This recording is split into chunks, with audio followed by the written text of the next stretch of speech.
Xin chào các bạn. Rất nhiều trader mới mở tài khoản tại sàn Exnet thì phân vân là không biết nên dùng app của sàn Exnet đó là Exnet Trade hay là dùng nền tảng MetaTrader 5 để giao dịch. Có người nghĩ app nào cũng giống nhau, có người lại nghe nói MT5 chuyên nghiệp hơn. Nhưng thực tế, mỗi ứng dụng phục vụ một mục đích khác nhau. Trong video này, tôi sẽ so sánh chi tiết về giao diện, tính năng, công cụ phân tích cũng như là tốc độ khớp lệnh. Từ đó chỉ ra nhóm đối tượng phù hợp với từng loại ứng dụng để bạn biết chính xác nên chơi trên ứng dụng nào là hợp lý nhất. Cùng bắt đầu nhé.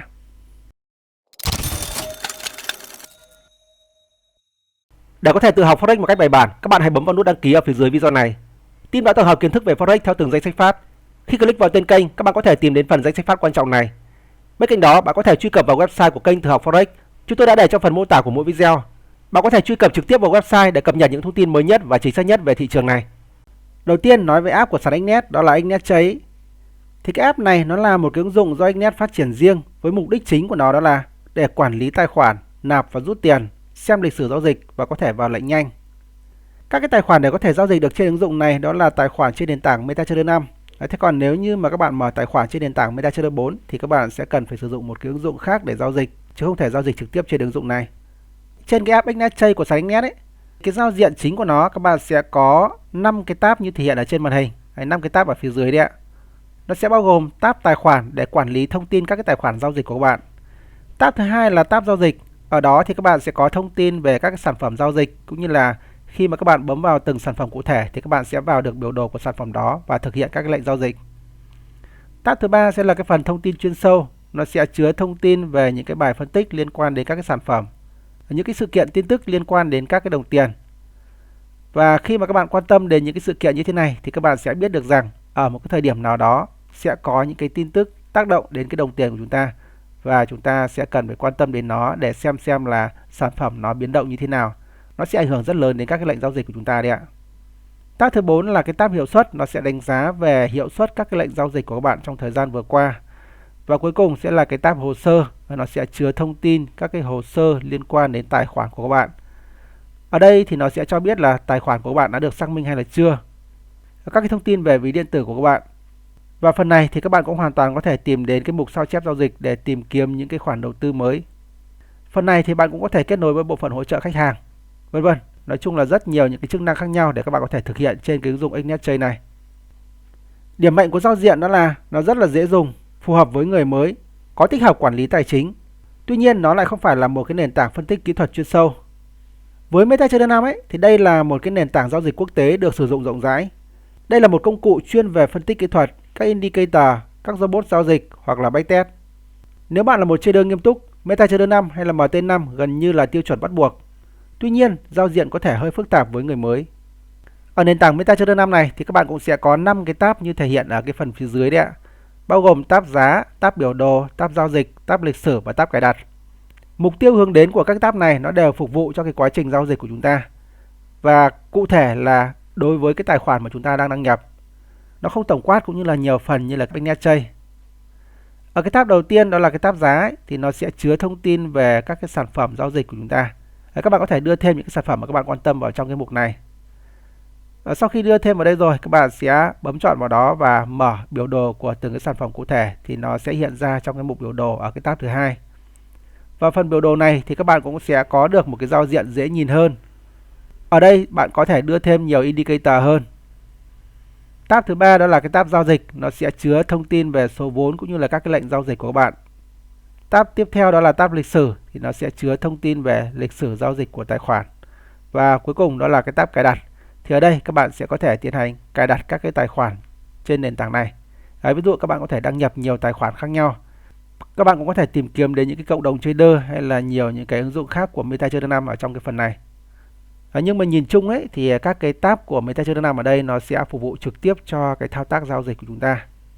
Và ở đây này, ở cái phần biểu đồ ấy, thì các bạn cũng sẽ thấy được là nó sẽ dễ nhìn hơn so với Exnet Trade, dễ thao tác, dễ quản lý hơn.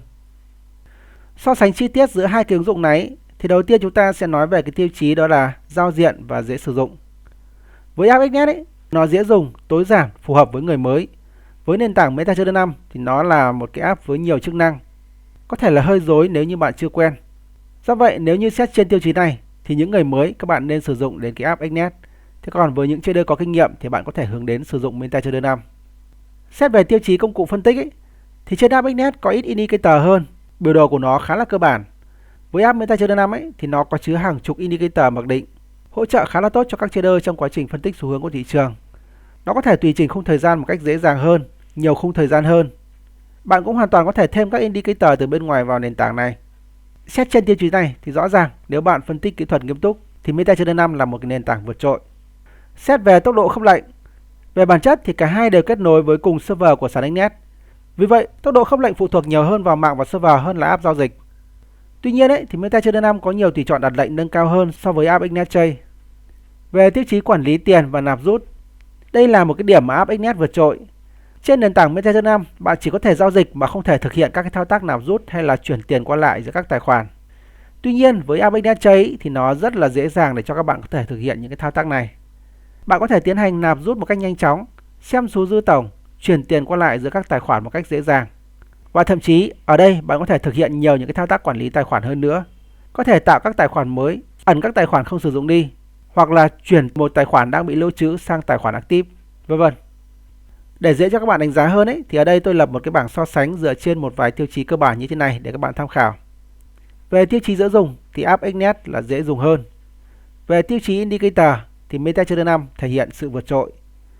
Về thao tác nạp rút thì trên app XNet có hỗ trợ, còn MetaTrader 5 thì không hỗ trợ. Về sử dụng robot giao dịch thì app XNet không hỗ trợ, thế còn MetaTrader 5 hỗ trợ rất là tốt. Vậy câu hỏi đặt ra đó là bạn nên lựa chọn ứng dụng nào trong quá trình giao dịch của mình? Nếu bạn là một người mới học Forex, chơi đơn giản, muốn quản lý tiền tiện lợi thì rõ ràng app giao dịch của sàn XNet sẽ tiện lợi hơn. Nếu bạn muốn thực hiện những thao tác phân tích kỹ thuật chuyên sâu, dùng đa dạng các indicator hoặc là chạy robot giao dịch thì MetaTrader 5 là một lựa chọn rất thích hợp. Với cá nhân tôi thì khi mà thực hiện giao dịch tại sàn XNet, tôi sử dụng đồng thời cả hai cái ứng dụng này. Với app XNet thì tôi sẽ thực hiện những cái thao tác quản lý tiền cũng như là thao tác quản lý tài khoản ở trên đó. Thế còn với nền tảng MetaTrader 5 thì tôi sẽ tiến hành phân tích ở trên đó cũng như là thực hiện các lệnh giao dịch. Nói chung ấy là các bạn có thể kết hợp nhiều những cái ứng dụng lại với nhau. Một tài khoản các bạn có thể đăng nhập trên nhiều ứng dụng khác nhau mà. Thoải mái đây các bạn có thể sử dụng ạ. Những cái lỗi sai của các trader khi sử dụng các cái ứng dụng đó là các bạn dùng cái app XNet Trade để phân tích chuyên sâu, hoặc là bạn chỉ dùng MetaTrader 5 mà không quản lý vốn chặt.